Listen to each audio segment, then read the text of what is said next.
Шүлтгэр тонилгогч 3 Эм бүхэд бүтэн хувилбараар орлоо. Цохиолыг бичсэн Орш шаха. Адал явдал уран зөгнөл аимшигын зохиол. Шүлтгэр тонилгогч 3 Цохиолыг бичсэн Орш шаха. Адал явдал уран зөгнөл аимшигын зохиол. Нэгдүгээр хэсэг.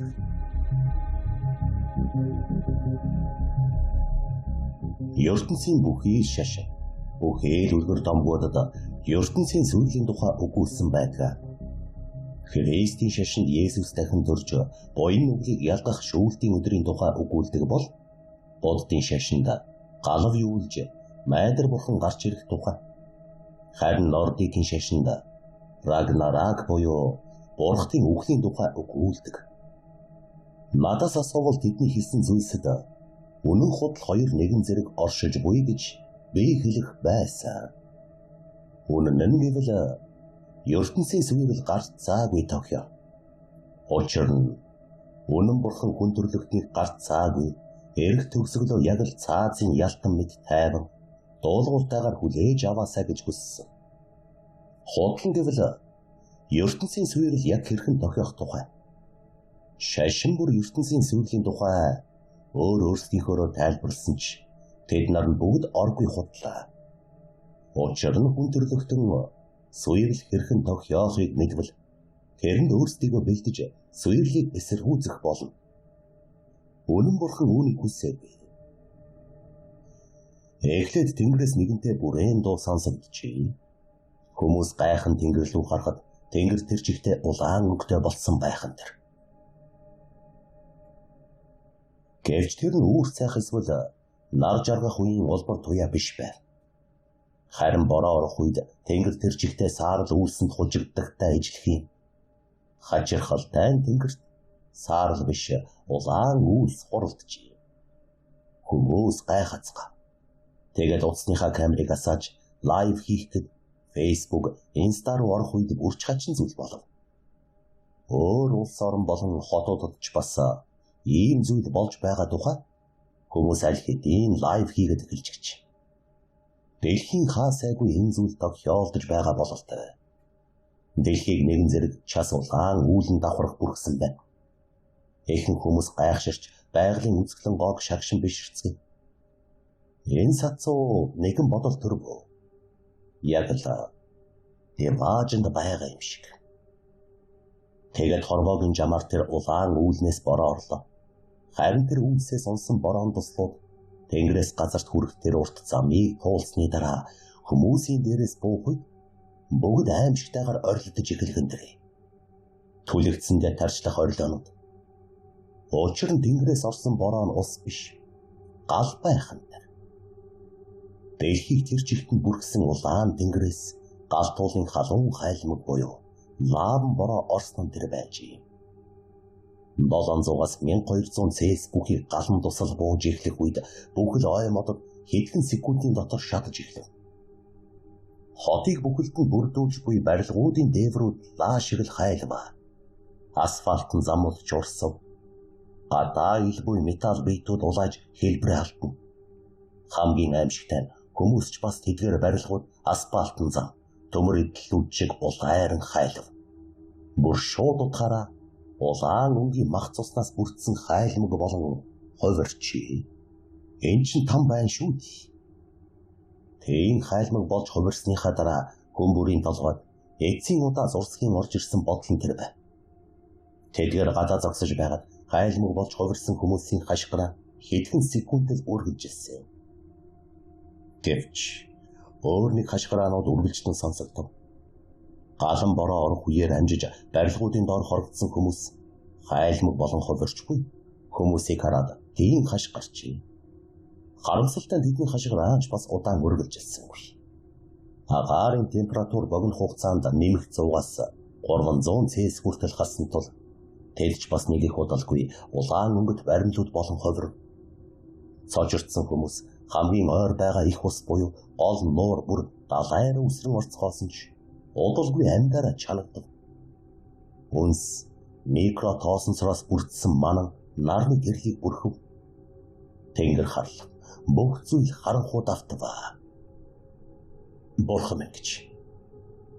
Үгүй. Энэ бол бүхний дээрээс хараад байж байсан чөлгөр тонилгогч амгалан байна. Тэрээр тэнгэр газрын завсарт загас мэт хөвөнгөө хот, байгаль, хүмүүс гээд бүгд шатаж байхыг өөрийн нүдээр харж байв. Хөөмэн. Чи сая Бурхны нэрийг дуудвуудаа.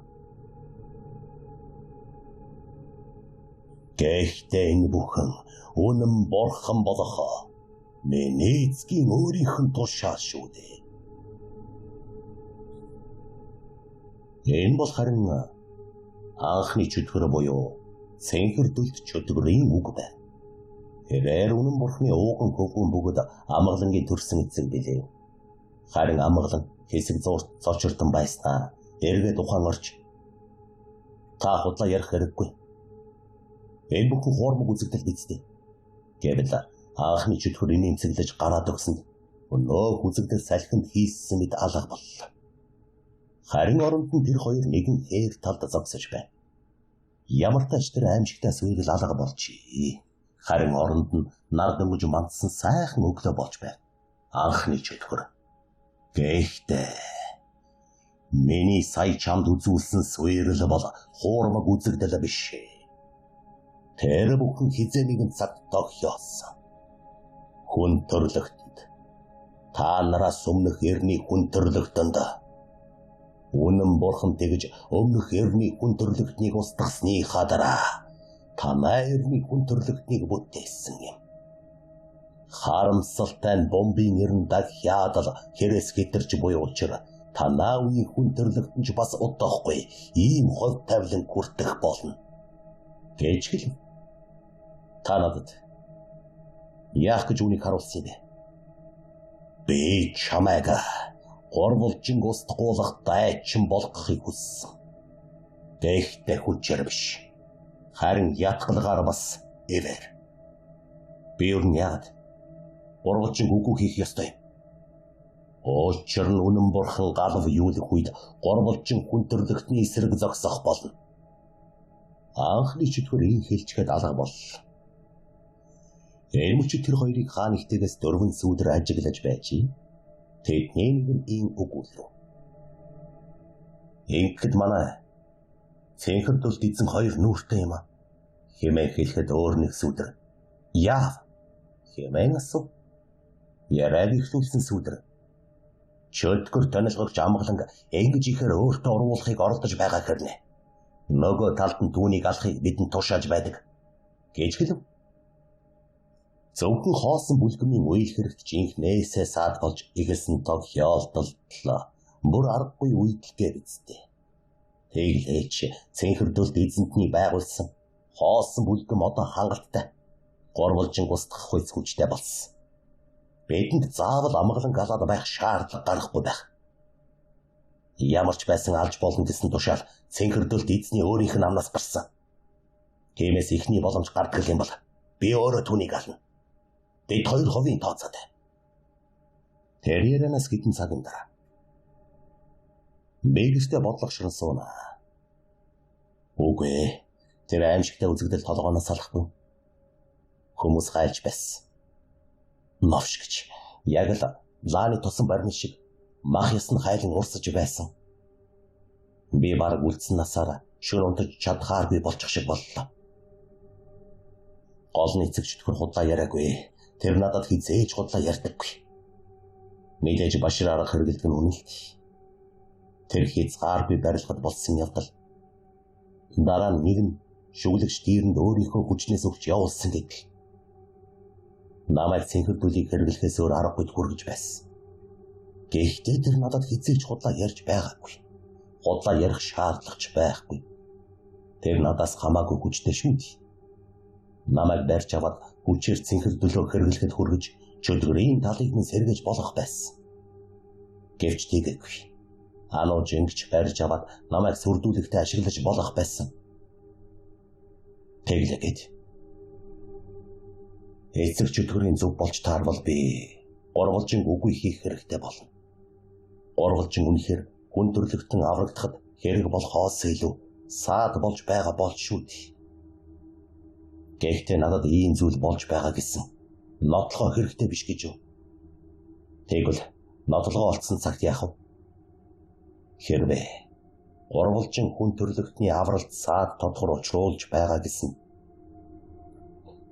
урвалжин хүн төрлөختний авралт саад тодгор учруулж байгаа гэсэн ганцхан л нотлогоо олвол би эргэлзэж болохгүй. Эргэлзэх ёсгүй. Би үргэлжлүүлэн бодлого ширсэн. Энэ үеэр хинэгэн утсаар залгалаа.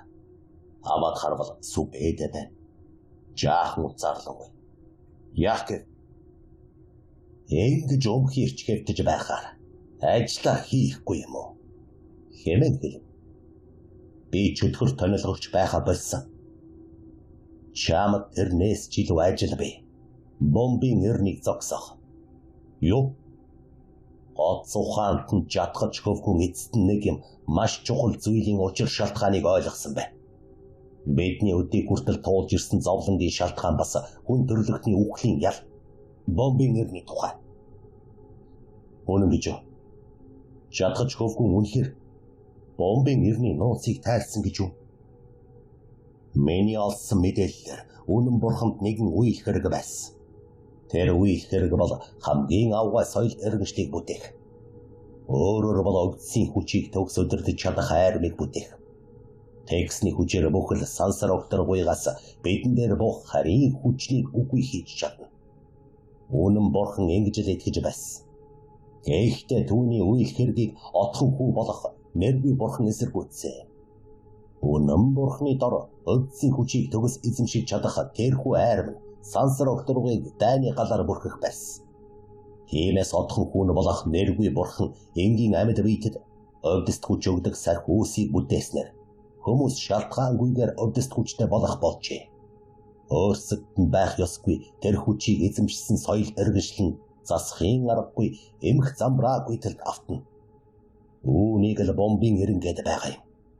Тэгээд үнэн бурхан тухайн соёл эргэншлийг устгаж галав юулээс өөр аргагүй болгодог. Хүн төрлөختөн иймэрхүү байдлаар хэдэнтэй сөнж, хэдэнтэй соёл эргэншлээ дахин эхлүүлсэн. Ойлголоос үгүй. Хэлэх зүйл чинь дууссан уу? Үгүй. Харин ч одоо яг хэлэх зүйл рүүгээ орж байна. Жадгаж хөвгүүн тэрхүү нэргүй бурхны бүтээсэн сахиусыг олж авч чадсан. Гэхдээ хаашаа ч малга болчихлоо. Чи хайж олох хэрэгтэй байна. Үгүй. Йоо. Яагаад үгүй гэж амгалаа? Энэ их чухал зүйл шүү дээ.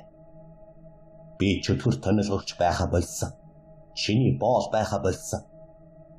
За яах вэ? Чи үйлдэл хийхгүй бол би хийн. Ингээд дуудлага тасарлаа.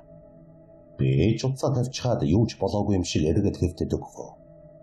Эцэг чөтгөрийн харуулсан тэр хар дарсан зүйлийг мартах хэрэгтэй байна. Тэгтэл дахиад л удасны хонх хангин дуугарлаа.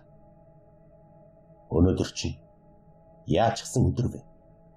Ийм үгэлсээр уцаа автал анууж юм байна. Хамаг биеэр шар ус босох шиг л боллоо. Сүүл түүний миний биеийг шөвлөгч дээрэн эзэмснээс хойш уулзаагүй юм байна. Хэрвээ миний мэдэхгүй ямар нэг зүйл тохиолдоогүй бол тэр одоо хүртэл намайг мартагдсан хүн гэдгийг санаж чадаагүй байгаа. Би түүний хувьд хинч биш. Зүгээр л нэг хөлсний ажилт. Тиймээс тайвширхыг хичээгээд уцаа авлаа. Хүрээдрээ энэ удаагийнх нэлээд чухал ажил. Ингэж гэлээд л тасалчихв. Дараа нь утас руу маань мессеж иржээ. Нэг газрын байршил байна. Байршлыг зааж буй газар руу очиж явхад сүрлэг уул сугтан ав. Дахиад л уул. Ануужинта би анх ууланд таарсан. Бас өөр нэг ууланд би нүгэл уйлдэж асуурыг чөлөөлсөн. Түүний төлөө. Хэрэг явдал ууланд тохиох бүрт миний амьдрал орвонгоороо эргээдэж байх шиг. Би машинаа унан явсаар энэ уулсын дунд буй өнөөх байршил дээр очлоо. Томаагүй. Наан хүмүүс цугларан байсан нь бодвол тэр хавийг шалгаж байгаа гурвалжингийн шинжээ шиг бололтой. Тэдний нэг нь над дээр хурч ирээд Энгийн иргэн энэ бүсэд нэвтэрч болохгүй гэж буцаах гэж байтал агуйгаас ануужин гарч ирлээ. Тэгээд над руу даллан нийцэглэв.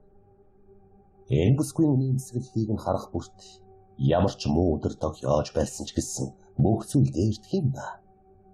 Бид агуйн хонглоор алхангаа жаахан ярилцлаа. Тэгтэл ануужин "Энхэд чи ямар шохон байв та?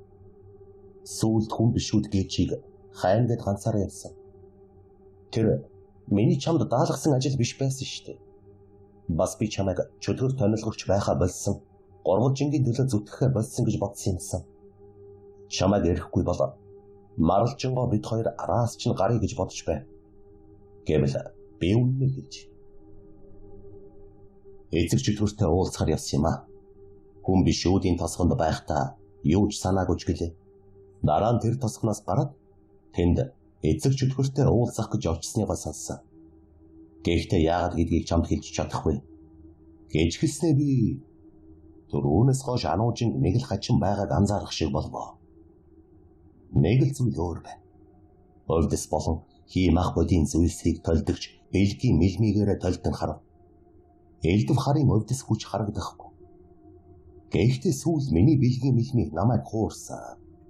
Ануужин ад чөтгөрүүдийн эсрэг дайнд бүр тэргүүн игнэнд нь болтож байхад би юу ч мэдээгүй. Би ануужингаас хараагаас алахгүй байх хэрэгтэй. Намайг ийм бодлого ширсээр бас бид цааш алхсаар агуйн гүнд хүрлээ. Хэрэгсүр буюу эртний хавс. Хонгорхой бас хоосон. Би энэ тэгэд хэнийх байсан юм бэ? Хэмээн асуухад ануужин хөмсөг зангидж ийм хэлэв. Энэ болоо Тэвтэнгэр зайрангийн бус. Хэнийгэн цогцыг нь хулгайлсан гэж юу? Тэр өөрөө дотроос нь гарч явсан байна. Ануужин өөртөө үнэхээр итгэлтэй бас албаны хүйтэн өнгөөр ярьж байгаа. Гарцаагүй л түүний нэг зүйл өөрчлөгдсөн байна. Мөн түүний хэлсэн зүйл хачин байгааг анзарч сүнс нь тамд байгаа гэлцдэг бидтэй. Тэгэхээр наадах чинь нэг муу алхдаг хүүрнэс гитрэхгүй. Гэсэн дануужин бүрч хүйтнэр. Онгод хөлөглөгч маралжингоо түүний сүнсийг тамаас чөлөөлсөн. Бас чи болшны хажууд байгаа түлэгдсэн хэсгийг харж байна уу? Энэ бол орон зайгаар шилжих өвдөст хүч буюу мянган дээрийн алхааны улмар. Бөө нарын хэрэгэлдэг хувилбар нь ингэж аянга цахилсан мэт улмар үлдээдэг. Тэр баргийн өвдөст хүчнүүдийн чаддаг шиг биш л дээ. Гэтэл болшнаасаа болсон үхтүүд бол зөвхөн болчингийнхаа ой санамжаар л хөдлөн. Өөхөхтэй чадварлаг бөө байсан ч тэгж үхээр болж хувирсан бол хамгийн энгийн дайралтын өвдөст хүчнүүдийг л ашиглахаас хэтрэхгүй гэсэн үг. Харин энэ бол өөрөө сэргэмэгцээ ийм төвөгтэй өвдөст хүч ашиглаж чадаж байна гэдэг. Энэ бол гарцаагүй Тэвтэнгэр буу амьдсан гэдгийн нотолгоо. Харин ийм зүйл хийж чадах ганц л ад чөтгөр бий. Түүнийг ийм хэлэхэд миний дотор харанхуй л. Тэгтэл ануужин тэгхээс тэгэх гэсэн шиг. Тийм ээ. Ганц л чөтгөр бий. Асуур. Гэж хэлхэн тэр. Тэгээд үргэлжлүүлв. Бас энэ болоо чиний бүтлгүйтгэлийн үр дүн. Хэрвээ чи асуурыг алдаж явуулаагүй байсан бол ийм зүйл болохгүй байсан юм. Хэмээн нэмжгэл. Бурхны авралаар намайг асуурыг сулсныг сүбэдэ болон цээрлүүлэгсэд л мэдж байгаа. Бусд намайг асуурыг зүгээр л алдаж явуулсан гэж бодож байгаа. Би. Тийм учраас л өөрийнхөө хийсэн хэргийн хариуцлагыг би өөрөө л үүрнэ. Би л түүнийг хайж олоод барьж авч чадах нэгэн. Чи дүнд оролцох хэрэггүй. Гэвэл анууч. Сүбэдэ чамд биш. Надад үүнийг даатгсан. Намайг энэ хэрэг дээр хөсөлсөн. Чи намайг биш. Би чамайг үүнд оролцох эсхийг шийднэ. Гэж хэлээд өөдрөө алхачихлаа. Бурхан минь гэж. Дахиад л сүбэдэ. Яахаараа бүхэл новшийн зүйлсийн ард энэ нэр сонсогддог байна. Чи үйлдэл хийхгүй бол би хийндэ. Гэж хэлсэн ийм учиртай байсан юм. Энэ явдлын яг дараа ануужин тушаал өгч Ямар нэг улмөр хайлгахаар чөлхөр тонилгогч амгалан явуулсны дараа хот орлоо. Тэгээд оффист орж ирээд хэдэн мэрэгжлийн хүмүүсийн хамт хоосон хэрэгсүүрээс авсан зургуудаа хараад таамаглал дэвшүүлэн сууж байтал гэнэтхэн чихэнд нь энэгэн авьяа дамжуулах аргаар ийм хэлвэ. Хоолоо нэхэд хахир юм аа. Чамтай ярих зүйл байна. Анужа. Анужин толгойгоо дэлгэж туслахуудаа гарч бай гэж тохиод өрөөндөө ганцаарултлаа. Тэгтэл удалгүй цонхоор нэгэн хар удаа шиг зүйл орж ирснэ. Хүндүрст хувирлаа. Хар арьстай хатж горч ийсэн өвгөө. Тийм ээ. Энэ бол асуур байл. Анужин толгойгоо дэлгэн асуур руу гайхан харж байснаа суудлаас авсан. Тэгснэ өөрийнхөө сандлын зүг зааж. Эцэнтэй тайнд морилно. Хэмээн хэлхэн дэрээ. Өнөө хөвгөн алхаж очоод суудал дээр нь суухад Анужин өмнө сүгэрл. Асуур. За тэгээд цаад чөтгөр тонилгогч жаалч нэхэр байна да. Гэвэл Анужин тэр миний атханд байгаа. Өөдөөс минь эсэргүүцэж чадахгүй. Хэлсэн болгоныг минь хий гэж хэлв. Тэгсэн чин дээр шүү. Чамайг хэн аварсныг бүү март Анужа. Асуур суудал дээр заларч Анужин өмнө сөвдөн мөргсөн хэвээр. Асуур. Тэр жаала нэлен бол гоомжгүй гэнэ. Тэгэхдээ үн шигэ гинтийн огцом шийдвэр гаргаж бүхнийг өөрчилж мэднэ. Нүднээсээ салгаж болохгүй шүү. Тэр жадгаж хөвгүн гээчин хийсэн үгэл нэргүй бурхны сахиусыг хол гайлсан явдна. Бүхнийг орвонгоор нөөрчсөн. Бүр цэнхэр дөлт чөтгөр буюу манай эзний төлөвлөгөөгч бүхэлд нь өөрчилсөн. Тиймээс бид шин төлөвлөгөө зохиож бомбын эрнийг нэг мөсөн хяналтаас гаргах хэрэгтэй байна. Тэр мөчийг хүртэлчи чөтгөр тонилгогчийг харж байх ёстой гэж хэлэхэд Анужин хүлцсэнгүйгээр мэдлээ эзэнтэй хэмээн. Чи бид хоёр нэгэнт хоосон бүлгний нэг хэсэг болсон. Цэнхэр дөлт эзний ивэлдэр хоосон бүлгэм урвалжин устгахад тун ойрхон ирсэн байгаа. Анхааралтай байгаарай Анужа.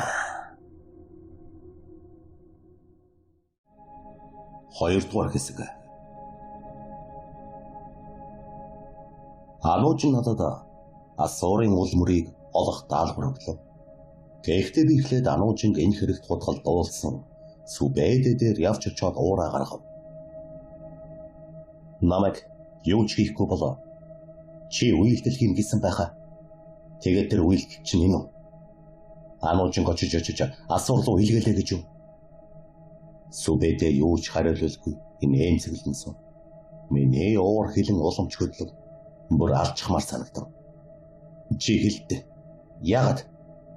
Тэгтэл энэ үед хаалга онголоо. Эргэж харвал Анужин зогсож байна. Тэрээр над руу хараад жаахан бөхөн донгой.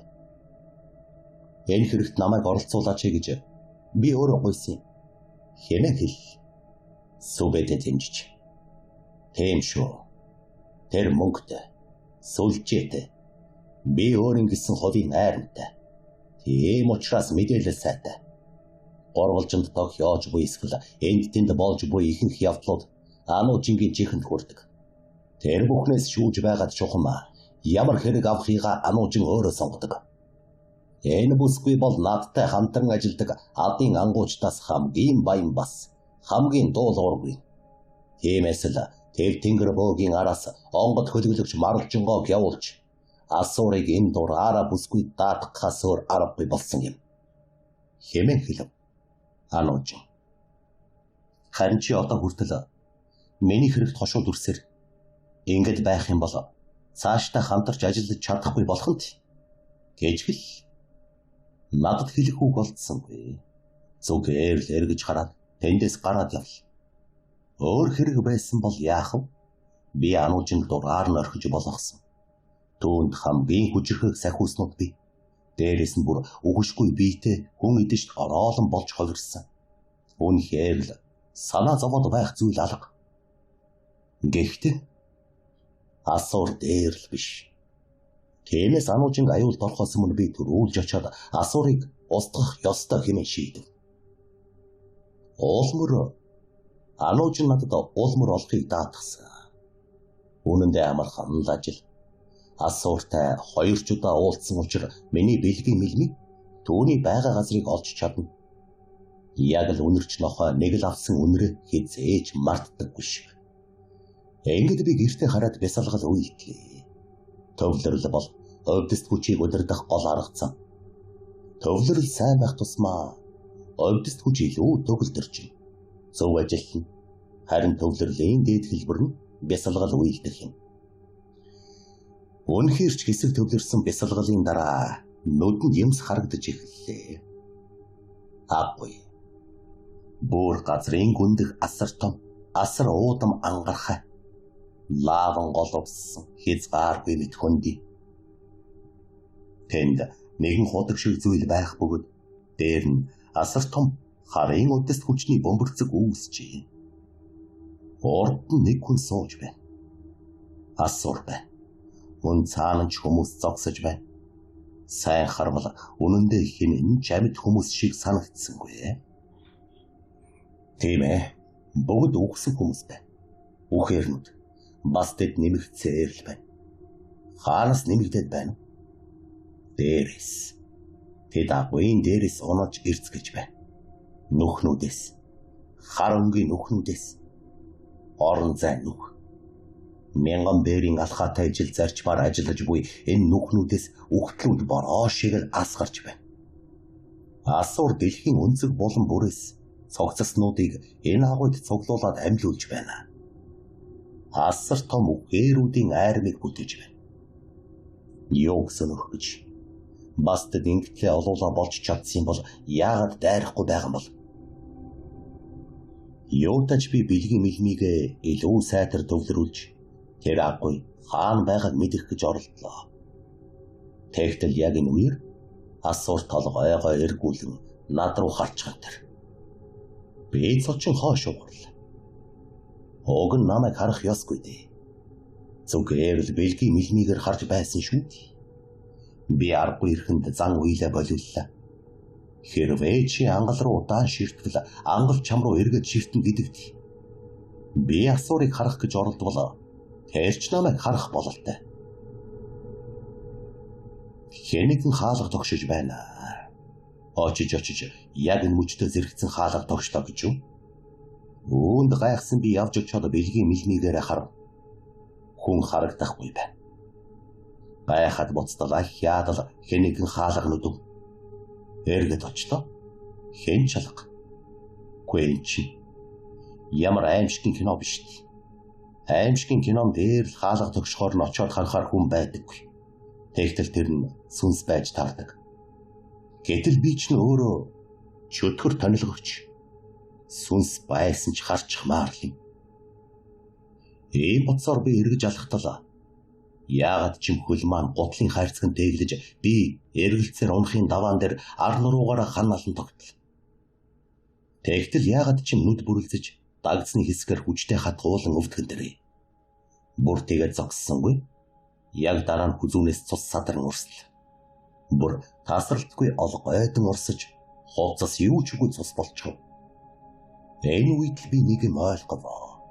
Онохта яг хүзүүнийхээ хохорхоо хэсгээр үлгүүрэндээ зоогдчихжээ. Ядаж байтал манай үлгүүр хуучнийд. Махны үлгүүр шиг хурц төмөр дагзанд минь шигдэн орж бараг хэдэн сантиметр орчим шавхид миний тарих руу шигдэн орсон байв. Сандарсан би бушуухан хүчтэн өндөж хичнээн өвдөж байсан ч өөрийнхөө толгойг тэр үлгүүрний төмрөөс суглан авлаа. Тэгээд бушуухан нойлын өрөөрөө гүйсээр эмнэлгийн хайрцаг нэв. Тэгсэн Марл руу гараа сунгах мөч. Яаж чим салгалаад хажууд нь байсан Марл зүсдэг хутганд гараа бугуйнхаас суцыг ирсгэж. Бөөрч их цус садран урслаа. Юу болоод байгааг ч бодохсөрхөө байсангүй. Дараагийн оролдлогоор аль болох болгоомжтой гэрчин хөдөлсөөр хамхум нэгэн дагц болон гарныхаа цусыг тогтоож амжлаа.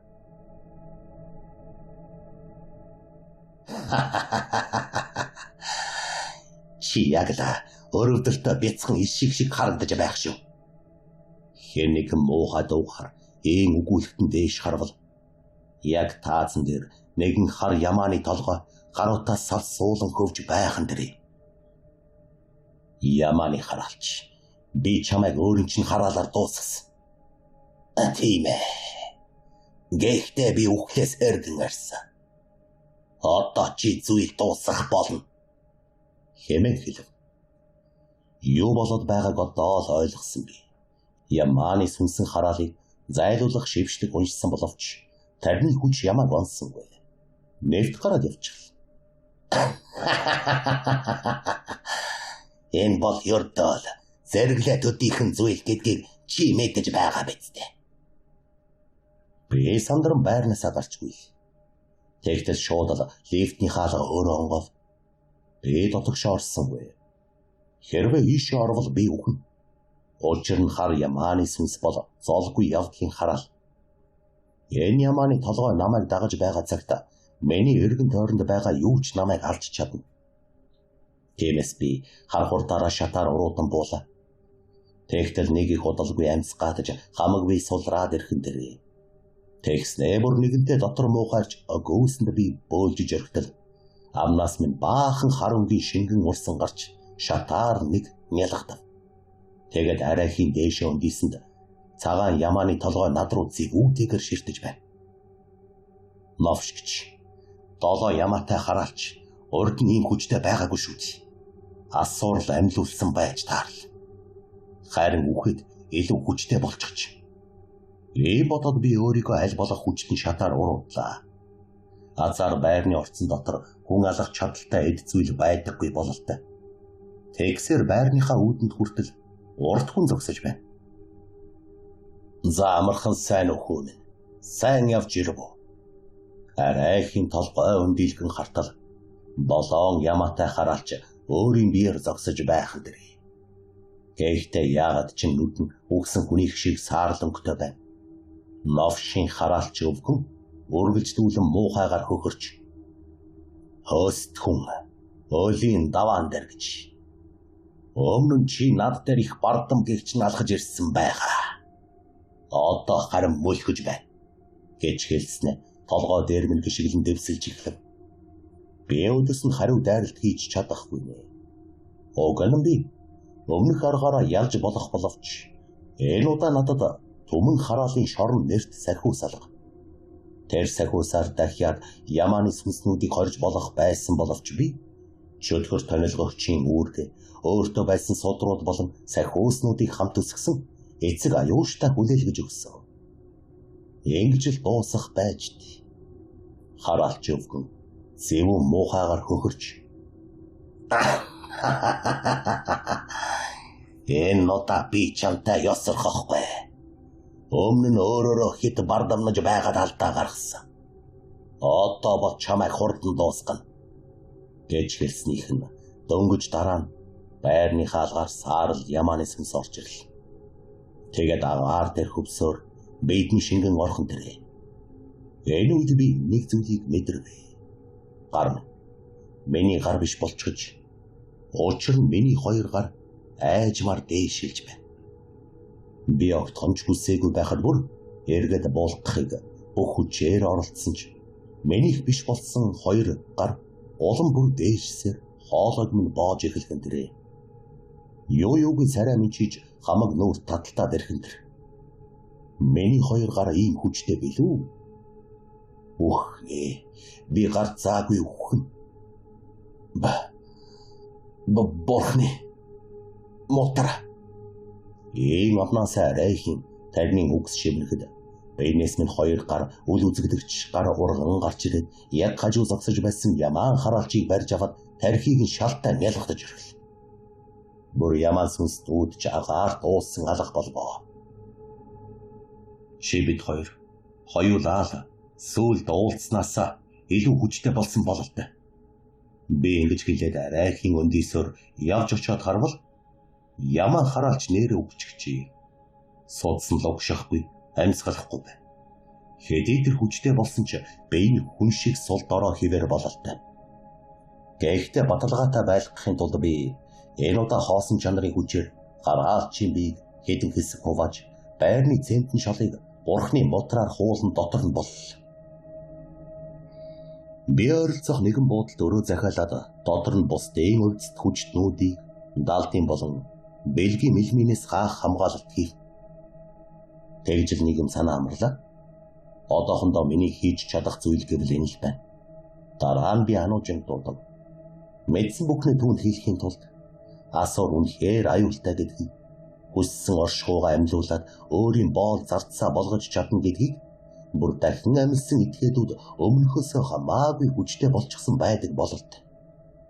Дээрээс нь тэр үгсэн хүнийг шигнүүд нэг л учиртай. Удалгүй хаалга төгштэй. Хаалганы нүхээр харан хэн байгааг мэдээ тайвширч очоод хаалга тайлан ануужин дотогшоо оруулаа. Би чамд хэлэх зүйл. Ануужин яагаад ч миний уруул дээр хуруугаараа дарж намайг чимээгүй болгов. Тэгсэн хэрнээ юу ч хийсэнгүй. Зүгээр л чимээгүй гэх чинь нүдрүүний ширтэн өрөөнд орж ирлээ. Тэгээд тийм ширтсээр бүр над руу тулж ирээд тэр агуйд уулзаж байхад бас түрүү Сүбэдигийн өрөөнд би жаахан бүдүүлэг байсандаа уучлалтгүйхаар ирлээ.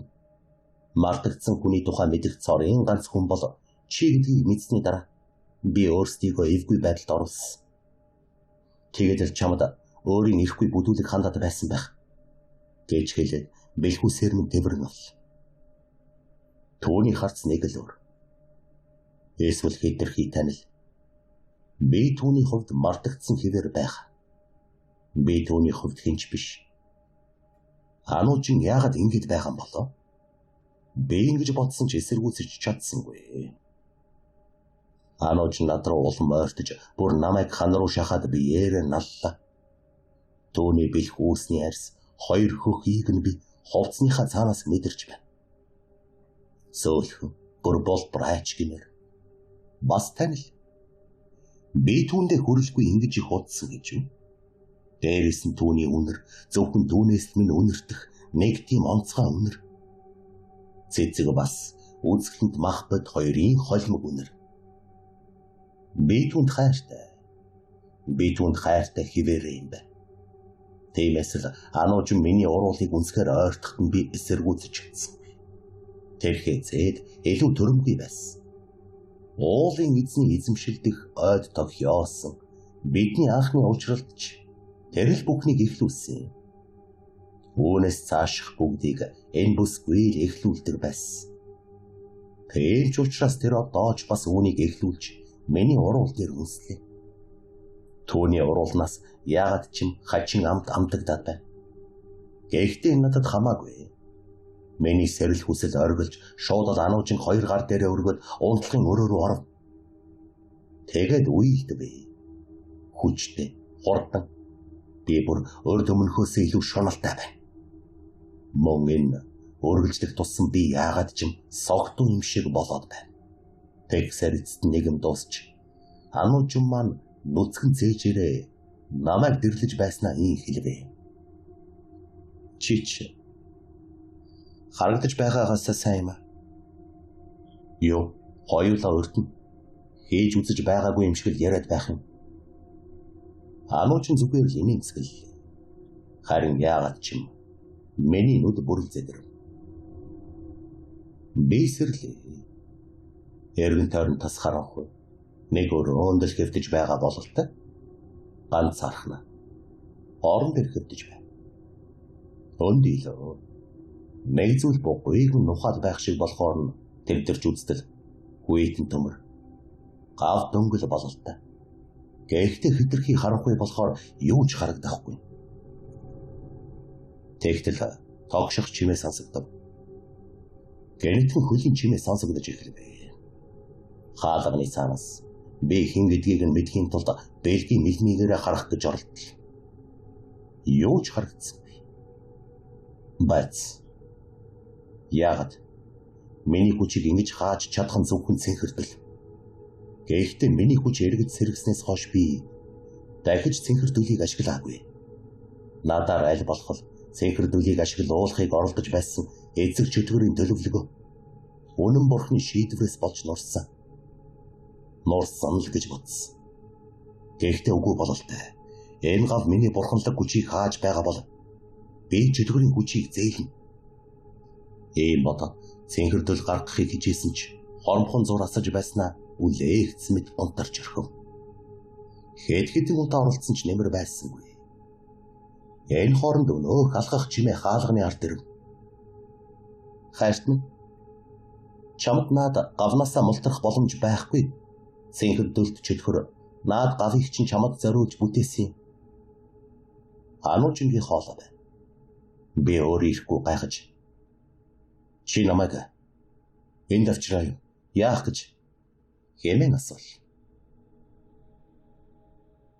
Цэнхэрдэлд чөтгөр буюу манай эзний цор ганц удам залгамжлагч чи учраас чамайг түүний үйл хэрэг цаад болгож болохгүй. Тэгсэн хэрнээ бас алчч болохгүй байсан юм. Тэгээд л чамайг үүрэндээ аваад ирлээ. Юу өөр? Чи эцэг чөтгөр асуур хоёр зүтгэдэг болоо юу? Юу дутлаа гэж? Миний аврал шүү дээ. Амь насыг минь аварсан. Чи тэгвэл намайг хэн болохыг санаж байгаа байх нэ? Тийм ээ санжи. Саналгүй яах вэ хайртан? Бас би дахиж хизээж мартахгүй. За одоо юм мэдчих. Тэгээд чамайг суллах хүртэл чимээгүй сууж. Ээн хэлээд хаалганы дор өчүүхэн завсар нэгтэл. Шоронгийн хаалга шиг. Доод хэсэгтээ жижигхэн давхар хаалгатай бололтой. Тэр үүгээр тавагтай хоол орж ирэхэд нь би Ануучингийн гарнаас атхан авлаа. Чи яагаад ийм зүйл хийж байгаа юм? Үнэн бурхан удахгүй галав юулна. Түүнийг зогсоох ганц боломж нь анхны чөтгөрт хүчин зүтгэж урвалжин гусдах.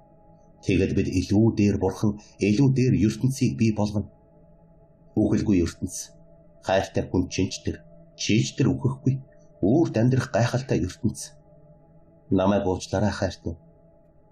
Ануужин ийн хилээд гараа зөөлнөр татан авснаа буцаад явчихлаа.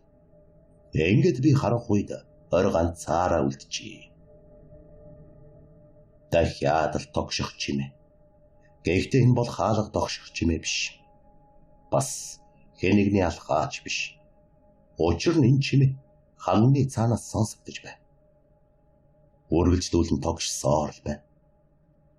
Мөн сайтар сонсохны энэ зүгээрч нэг тогшилт биш гэдэг нь тодорхой болов. Хэмэл. Энэ тогшилтанд хэмэл байна. Морс код л бололтой.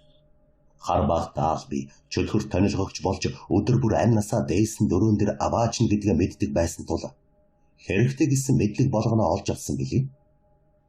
Боддын өвдөс читний 81 содрыг зээжилсэн миний хувьд Морс код бол амархан байв. Бас одоо энэ Морс код бүхий тогшилтууд зөвхөн нэг л үгийг илэрхийлж байна. Анхаарал татахын тулд угаас хаач тэрэн дээр биз. Ингээд би тэр үгийг сайтар сонсоод тайлахыг хичээлээ. Т Э Р Э М Э Г Т Э А М О Ж И Н Б И Ш Тэр эмэгтэй Ануужин биш. 3 дугаар хэсэг.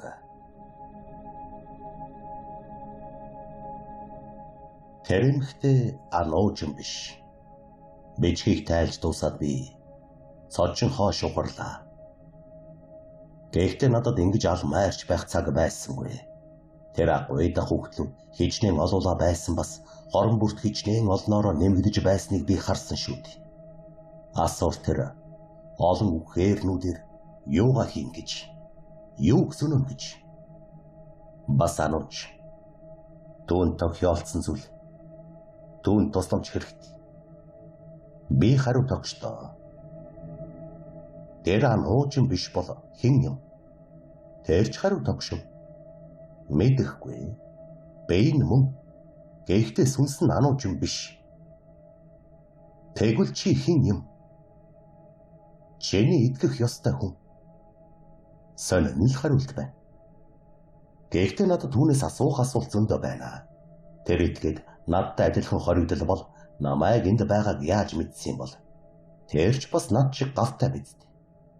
Ануучинд юу тохи олцныг яаж мэдэж байгаа юм гэх мэт. Би хариу өглөө. Би чамд итгэхгүй байна. Итгэх ёстой. Ийм хэлснийхэн дөнгөж дараа миний богыг дөнгөлж хүчийг минь хорж байсан гав сулран унхан тэр. Би бүр алмаарч гүйцэл. Тэгээд шууд л хариу өгөв.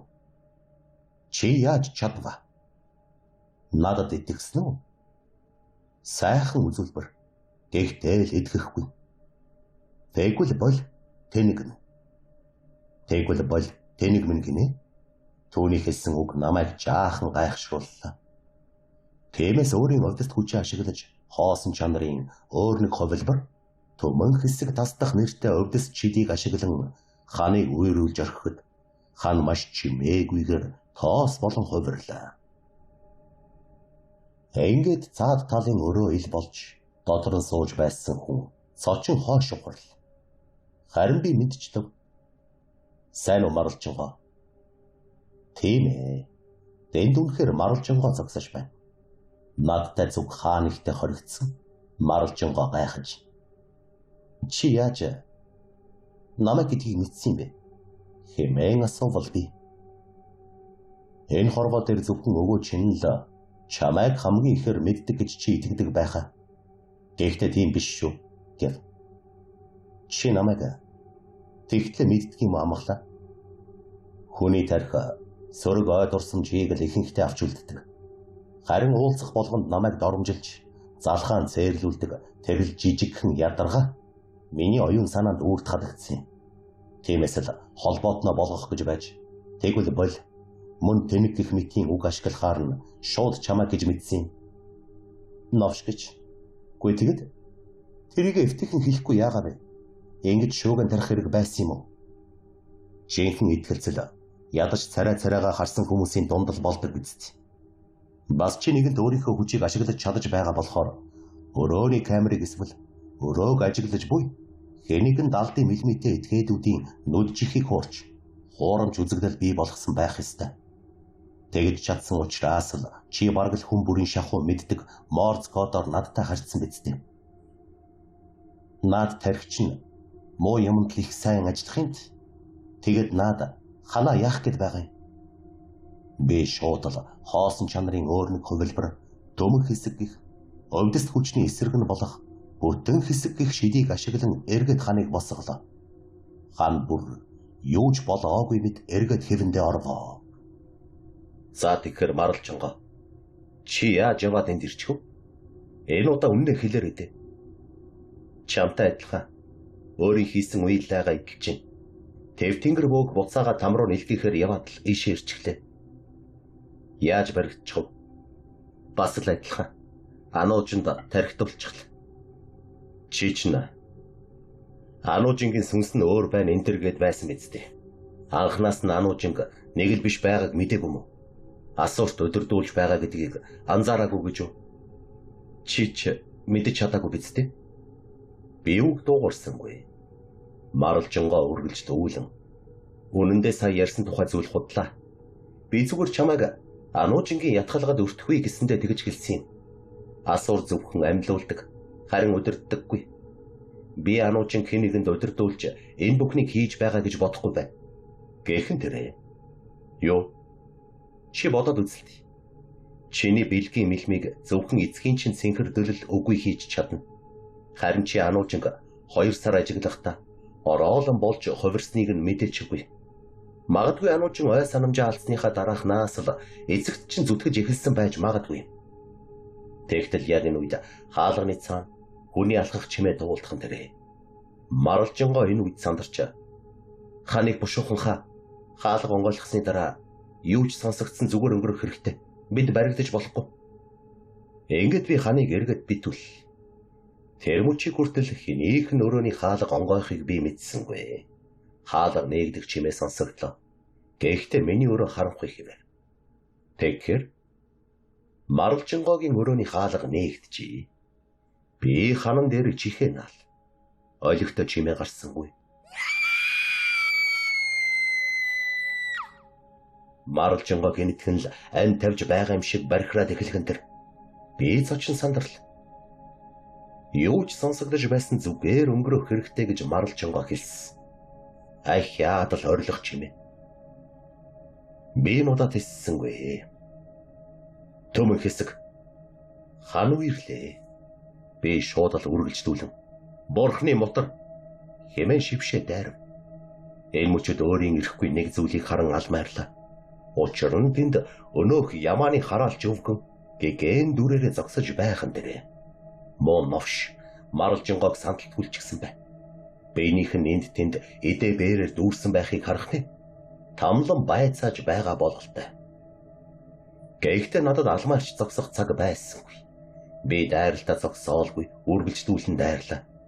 Тэгтэл нэгэн төмөр оосор шиг хоёр зүйл нисэн ирээд миний гар болон хөлийг орон авсанд би годройтон унав. Харвал хаалганы тэнд ануужин зогсож байна. Босож чадсангүй, хүчээж гаргаж чадахгүй. Хоосон бүлгэмийн удирдагч бидний эзэн анхны чөтгөрийн цусан удам гэсэндээ арай өөр байна шүү. Цэнхэр дөлөө ашиглаад яаж ийгэд гаваа эвдэж чадсан бололтой. Тэгвэл гавныхан жинг нэмэхэс ануужин ийн хэлсэнд түүний гар дээр бүр нилээн зузаан бэйтэй гихчин төмөр дөнгө гарч ирлээ.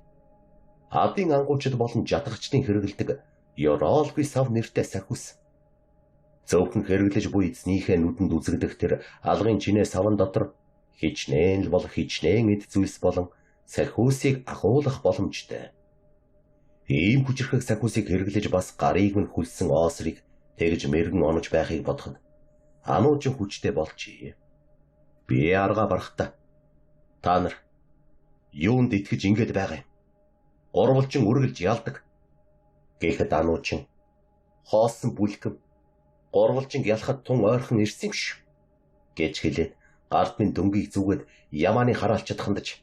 За энэ ханыг битүүлээд яхав. Тэгж л их найзынхаа тамлуулахыг хармаар байгаа бол хараг. Гэхэд ямааны хараалч чамайг алсан минь миний амьдралдаа хийсэн хамгийн зөв зүйлсийн нэг болсон байна шүү. Үзэсгэлэндээ бүсгүй минь. Гэснээ над руу нэгэнтээ зүүтэйгэр ширтээд Маралжингааг тамлаж эхлэв. Сагаан ямааны хараалаар, өвчин эмхэгийн хараалаар, хөөрхий 20 нас ч хүрээгүй жижигхэн биетэй охин нэгэн хүний насаараа жидлээд барахааргүй төмөн янзын өвчнөр өвдөн тарчилж байна.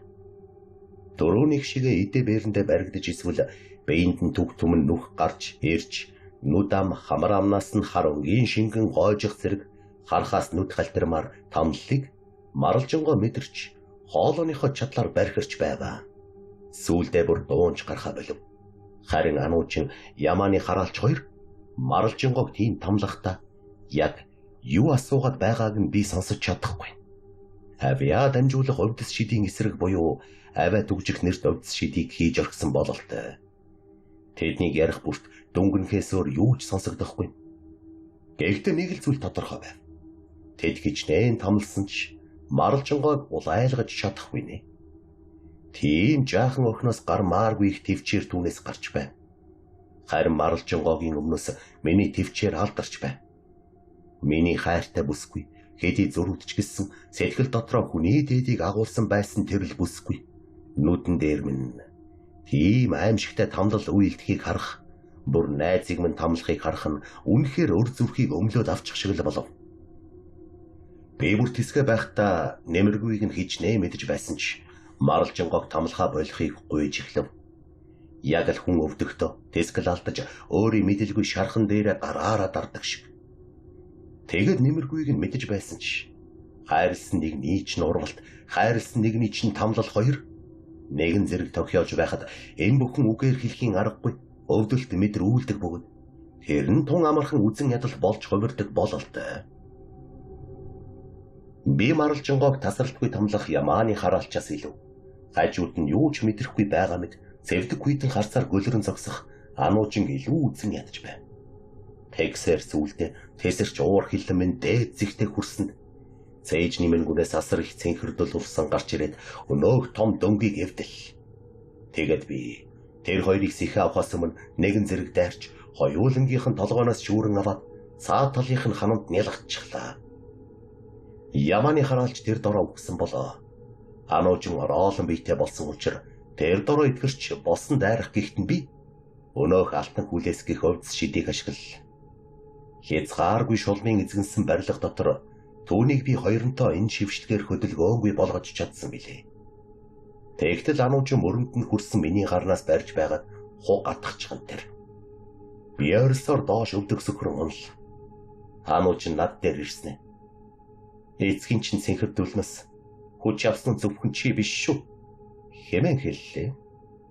Ануужин эцэг чөтгөрийн цэнхэрдүүлнэс хүч авсан учраас миний ариун өвдөс чид нөлөөлөөгүй ажээ.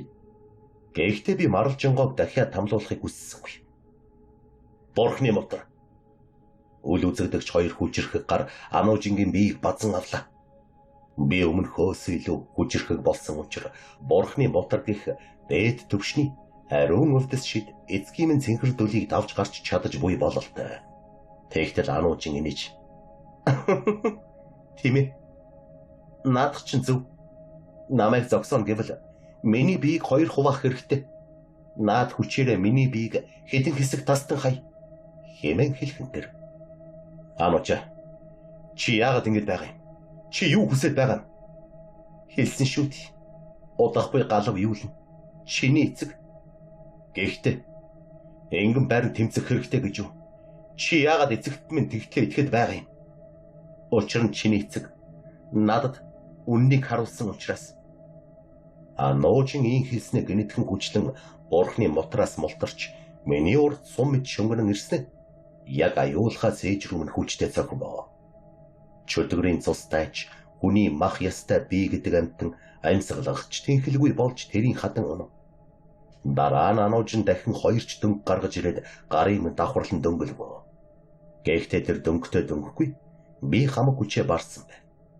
Цэнхэрдүүлээ ашиглах үед ариун шидэ гаргах маш хэцүү болдог. Сул дорой шиднүүд бол гаргах үгүй. Тиймээс Бурхны мотрыг гаргахдаа би өөрийгөө маш ихээр хүчлэх хэрэгтэй болов. Бүгдийг нь шавхсан. Үнэн дээр бол дөнгө нээж хэрэг байгаагүй гэсэн үг. Үүний учир би дараагийн хэдэн цагийг дэмээл хөдлөж чадахгүй хэвтэж мос нулимстайгаа хутгалдаж өнгөрөөсөн бөгөөд орилсоор байгаа зүйлдээ бүр хоолойж гарахаа болов.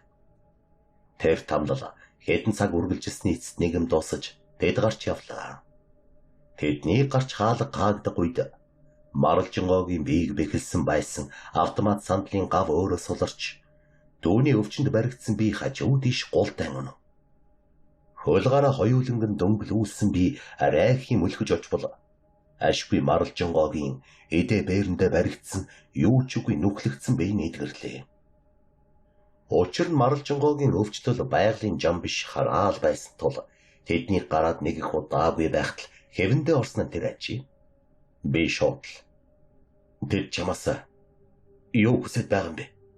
Хэмээн асуувал Марлжингоо хариулсангүй. Зүгээр л цохирол дүүрнүүдээр над руу ширтэн. Биенийхэн шарх ансан ч сэтгэл нь туйлдаж гүйцсэн бололтой.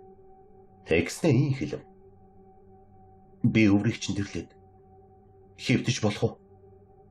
Марлжингоо ийн хэлснэ намайг хариулахыг ч хүлээлгүй өөрийгөө хүчлэн өндийгöd өвдөг дээр минь толгоогоо тавил. Би Марлжингоогоос гуйж тэд юу ч асуусан бай бушуухан хариултыг нь өгөө. Дэлхийн ертөнцийн хувь тавилан мэдтэн чамд хамаагүй. Чамайг үгсэн ч амьдрсан ч хүмүүс оршдгоороо л оршно. Гэвэл Марлжингоо арайхийн. Нэг бүсгүйгээс болж үйл хэрэгээсээ орвсон хүний үгүй гэж хэл. Надад хэлэх үг олдсонгүй. Тэгтэл Марлжингоо муухан мушиж. Гэхдээ үүнээс долоонд орно. Би чамайг сая хэлснээсээ яг эсрэг зүйл хийхийг харсан. Өөр хүний амийг өөрийнхөөсөө илүүд үзхийг. Тэр үед чи уулын эзнээс Ануужин хамгаалсан шүү дээ. Яг вэ. Нэг талаараа чи тэр үед Ануужинд дурлсан байж болох ч өөр нэг тал нь чи зүгээр л аюулд орсон хүнийг хамгаалах гэсэн. Намайг уулын эзний төөрөлдүүлэгч ханыг цоолох хүртэл хэдэн минутын туршид амьдаар шатсан.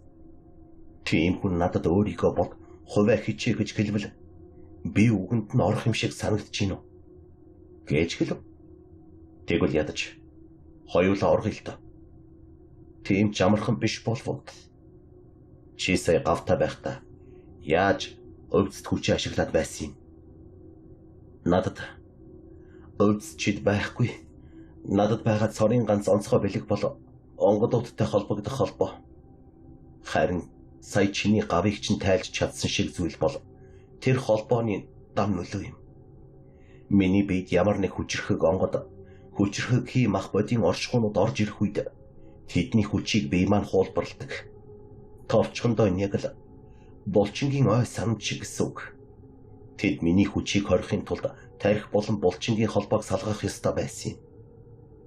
Чи тулалдаж чадна л гэсэн үг биз дээ. Ойлгохгүй байна уу? Би өөрөө сул дорой. Өдийг хүртэл би бусдын хүчийг ашигласаар ирсэн. Хүчрхэг онгодуудын. Харин тэр хүчрхэг онгодуудаа дахин биедээ дуудахын тулд миний хэнгэрэг хэрэгтэй. Хэнгэрэггүйгээр би эндээс гарч чадахгүй. Асур болон түүний амьлуулсан ад чөтгөрүүдтэй би тэмцэж чадахгүй. Тэгвэл намайг сол. Би чиний өмнөөс толдъя. Би тэгэх гэж оролдсон. Сая чи дөнгөнөөсөө мултарсан байсан. Гэхдээ чи ямар амархан баригдсан билээ тий. Тэгэхэд чинь би ануужин хараад гацчихсан юм. Яг наадах чинь. Чи ануужин алж чадах уу? Амийг наврахын тулд нэгэн насны үеийн хэрэгээс оруулсан тэр бүсгүйгээ чи өөрийн гараар алж чадах юм уу? Би чимээгүй боллоо. Тэгээд би бодож. Тэгвэл хоёулаа зүгээр л үглээ хүлээн гэж юу? Хэмээн асуув. Энэ удаа маралжингоо чимээгүй болвоо. Бид хоёрын хинхэн нас уултанд хариулж чадаагүй учраас тамлал үргэлжлэл. Нуужин Ямааны хараалч хоёр өдөр болгон орж ирж маралжингоог тамлана. Бас би өдөр бүр маралжингоогийн нүдний гал бөхөж буйг анзаарна. Тэгэн тэгсээр нэгэн тамлалын дараа маралжингоо ин хэллээ. Надад тиймч урт хугацаа үлдээгүй юм шиг байна.